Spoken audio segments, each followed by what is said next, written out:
मित्रों, हिंदी ज्ञान भाई आफ्ताब यूट्यूब चैनल में आपका स्वागत है।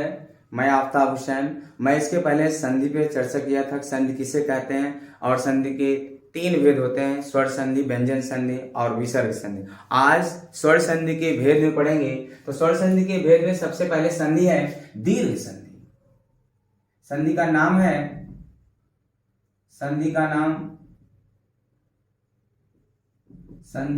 है दीर्घ संधि।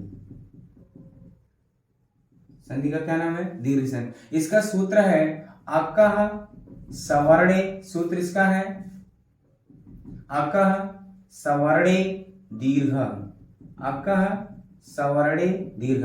देखिए, हम लोग सूत्र है इसका पढ़ेंगे अकः सवर्णे दीर्घ। सूत्र जरूरी है याद करने के लिए। हम लोग इसका सूत्र पढ़ेंगे अकः सवर्णे दीर्घ। तो इसमें एक अक प्रत्याहार है। तो हम लोग सबसे पहले जानेंगे कि अक प्रत्याहार में कौन कौन वर्ण आते हैं।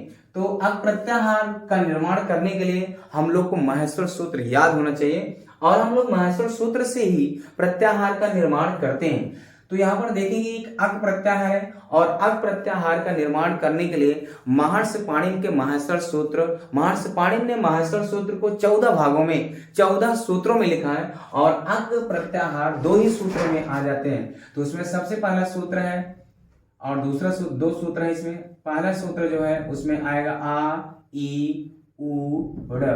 दूसरा होगा री री री क।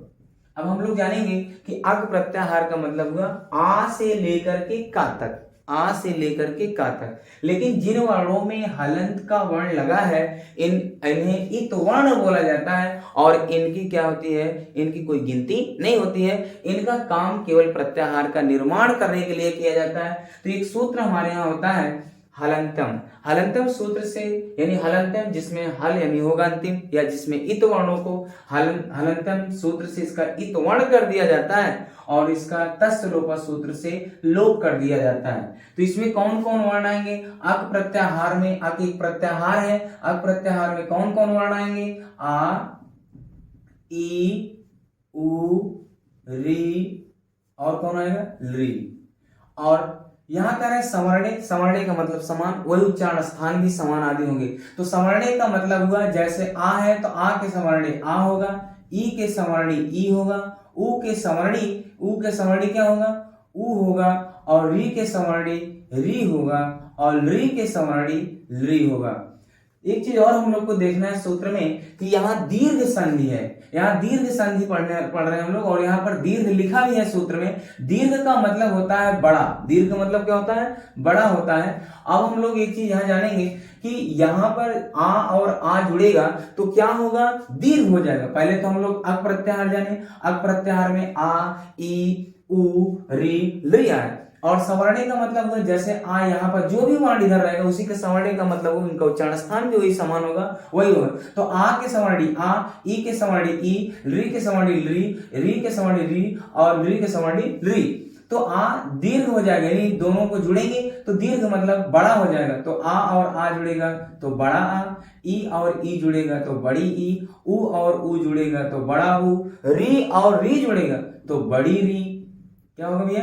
बड़ी री। और री प्लस री जुड़ेगा तो क्योंकि आप जानिए री का दीर्घ नहीं होता। कौन सा ऐसा आप लोग से क्वेश्चन पूछ सकता है माहेश्वर सूत्र में या संस्कृत साहित्य में या संस्कृत वर्णमाला में आप लोग जब पढ़ेंगे स्वर के भेद में तो वहां क्वेश्चन आपसे पूछ सकता है कौन सा ऐसा वर्ण है जिसका दीर्घ नहीं होता। तो री का दीर्घ नहीं होता तो हम लोग को ऐसे लिख लेना है कि री का दीर्घ नहीं होता। री का दीर्घ नहीं होता। री का दीर्घ नहीं होता। किसका दीर्घ नहीं होता भैया? री का दीर्घ नहीं होता। क्लियर हुआ? लेकिन एक चीज और जानना है हम लोग को, यहाँ आ ई उ री के बाद अगर आ ई उ री आए तो क्रमशः बड़ा आ, बड़ी ई, बड़ा उ और बड़ी री हो जाता है। लेकिन री का दीर्घ नहीं होता है। री का दीर्घ नहीं होता भैया। अब लेकिन एक चीज यहाँ हो सकता है कि जो आप लिस्ट देख रहे हैं यहाँ पर भी ह्रस्व या दीर्घ हो सकता है। इधर भी क्या हो सकता है, ह्रस्व या दीर्घ हो सकता है। यानी ये जो आप यहाँ देख रहे हैं आ, यहाँ पर छोटा आ भी है, लेकिन यहाँ पर बड़ा आ भी हो सकता है। यहाँ पर बड़ी ई भी हो सकती है, यहाँ बड़ा ऊ भी हो सकता है, यहाँ बड़ी री भी हो सकता है। देखिए इतनी कंडीशन बनती है। यदि आ के बाद आ आए तो क्या हो जाता है, बड़ा आ हो जाता है। यदि ई के बाद आ के बाद आएगा तो बड़ा आ, और इसके बाद यदि यहाँ बड़ा होगा, इधर भी बड़ा होगा, तब भी क्या होगा, बड़ा आ। यदि एक तरफ बड़ा आ होगा, दूसरी तरफ क्या होगा, छोटा होगा।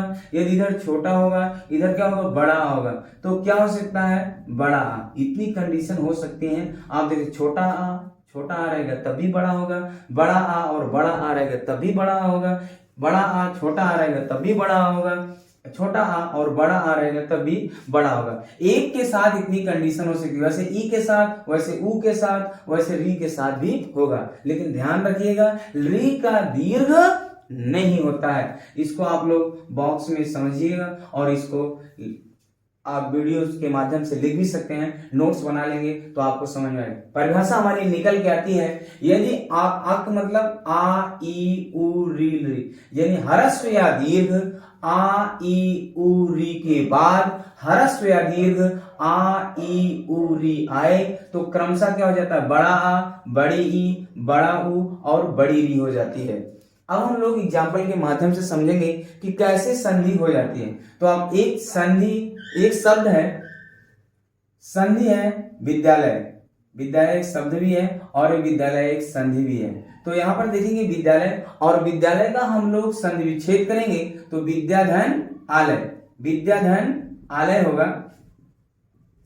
अब देख रहे हैं संधि में आप लोग को मैंने इसके पहले बताया है कि दो शब्द होते हैं। पूर्व शब्द जो पहला शब्द होगा उसका अंतिम वर्ण लिया जाता है, पहले शब्द का अंतिम वर्ण लिया जाता है और दूसरे शब्द का प्रथम वर्ण लिया जाता है। उनमें जो विकार उत्पन्न होता है, जो परिवर्तन उत्पन्न होता है, उसी को हम लोग क्या कहते हैं, संधि कहते हैं। ध्यान दीजिए, पहले शब्द का अंतिम वर्ण, यहाँ पहले शब्द का अंतिम वर्ण क्या है, आ है, यानी बड़ा आ है। द में हम छोटा आ मिल जाएगा, हमें ऐसे लिख सकते हैं हम लोग। देखिए वी और द में जब हलंत लगाएंगे तो द का आ मिल जाएगा। जितने भी व्यंजन होते हैं वो किसके स्वर की सहायता से, और स्वर कौन, आ की सहायता से बोले जाते हैं। तो यहाँ द का हमें आ मिल जाएगा और इसमें अभी मात्रा थी और यहाँ पर क्या लग जाएगा, मात्रा लग जाएगी।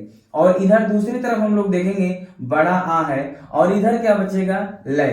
कह रहे हैं कि पहली तरफ आ है, दूसरी तरफ पूर्व शब्द के अंत में बड़ा आ है और उत्तर पद यानी बाद के पद के पूर्व में पहले क्या है, बड़ा है। तो ये दोनों आ और आ जुड़ेंगे तो बड़ा आ हो जाएगा।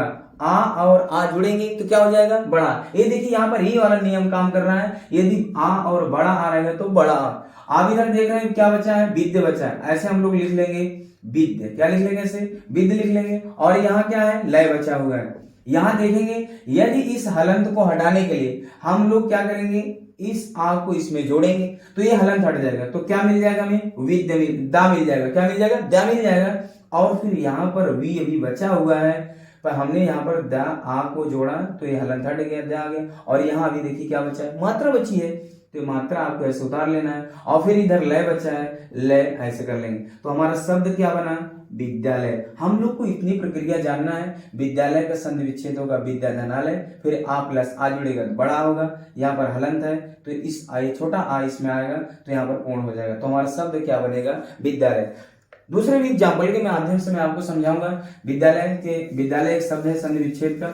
दूसरा हम लोग देखेंगे, एक शब्द है हिमालय। दूसरा शब्द क्या है, हिमालय है। और हिमालय के माध्यम से हम लोग देखेंगे तो एक शब्द हमारा है हिमालय। हिमालय का संधि विच्छेद होगा हिम धन आलय। हिमालय का संधि विच्छेद क्या होगा, हिम धन आलय। अब आपको देखना है हिमालय का संधि विच्छेद होगा हिम धन आलय।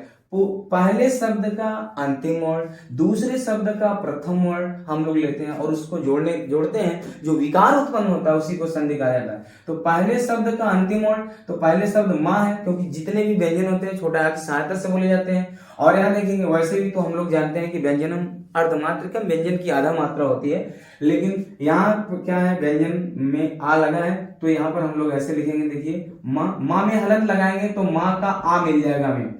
तो इधर क्या है, आ है और इधर क्या है, बड़ा आ। पूर्व शब्द के अंतिम में ह्रस्व आ है और जो उत्तर पद के पूर्व में पहले क्या है, बड़ा आ है। तो आ और आ यहाँ जोड़ना है। देखिए इधर क्या चल रहा है, आ और आ जुड़ेगा तो क्या होगा, बड़ा। देखिए यहाँ पर पहली तरफ ह्रस्व है, पहली तरफ क्या है, ये वाला नियम काम कर रहा है। पहली तरफ ह्रस्व है, दूसरी तरफ क्या है, दीर्घ है। तो आ और आ जुड़ेगा तो बड़ा आ हो जाएगा। और देख रहे हैं इधर क्या बचा है, हिम बचा है। इधर क्या बचा है, हिम। और इधर क्या बचा है, लय बचा है। इधर क्या बचा भैया, लय बचा है। आप देखेंगे इस हलंत को हटाने के लिए ए आ इसमें हम लोग लाएंगे तो यहाँ क्या हो जाएगा, माँ हो जाएगा। और इधर क्या बचा है, ही बचा है। इधर क्या बचा है, ही बचा है। और इधर क्या मात्रा बची हुई है तो मात्रा लगा देंगे ऐसे। और इधर क्या है, लय बचा हुआ है ना। बात समझ आ रही है। अब इसी में हम लोग इसी संधि के माध्यम से एक एग्जाम्पल और देखेंगे। तो हमारा सब देखिए इतने स्टेप्स हम लोग को बच्चों को सिखाना भी ऐसे है और हम लोग को ऐसे समझ करके एक एक चीज नोट्स भी बना लेना है। तो हम लोग अगले इसी में देखेंगे एक शब्द है भानुदय। क्या है, एक शब्द इसी में भानुदय है और भानुदय का संधि विच्छेद होता है भानुधनुदय। शब्द हमारा है भानुदय। भानुदय का संधि विच्छेद क्या होता है, भानुधन उदय। क्या होता है, भानुधन उदय। अब आप देख रहे हैं पहले शब्द के अंतिम वर्ण में क्या है, उ है। पहले शब्द के अंतिम वर्ण में क्या है, उ है। और दूसरे शब्द के प्रथम वर्ण में क्या है, उ है। तो हम लोग ऐसे लिखेंगे, जब भी देखिए भान, जब भी मात्रा किसी का वर्ण लगाते हैं तो वर्ण क्या हो जाता है, हलंत लग जाता है। तो यहाँ पर हमें मिलेगा छोटा उ। और फिर इधर देखेंगे उ है पूर्व शब्द, तो इधर क्या है, द है। कह रहे हैं कि जब उ और उ मिलता है, उ और उ मिलता है तब क्या हो जाता है, बड़ा उ हो जाता है। तो उ और उ मिलेगा तो बड़ा उ हो जाएगा। और इधर क्या बचा है, भान बचा है। क्या बचा है, भान बचा है। इधर क्या बचा है, दय। ध्यान दीजिएगा थोड़ा सा। अब देखिए यहाँ एक चीज जानना है, जब भी कोई व्यंजन वर्ण से जब स्वर वर्ण मिलता है तो उस व्यंजन को पूर्ण कर देता है और स्वर जो होता है अपनी मात्रा को छोड़ जाता है। तो यहाँ पर बड़ा उ का मात्रा है, जब ये ना में आके मिलेगा तो इसका हलंत हट जाएगा, वर्ण पूर्ण हो जाएगा और अपनी मात्रा को छोड़ जाएगा।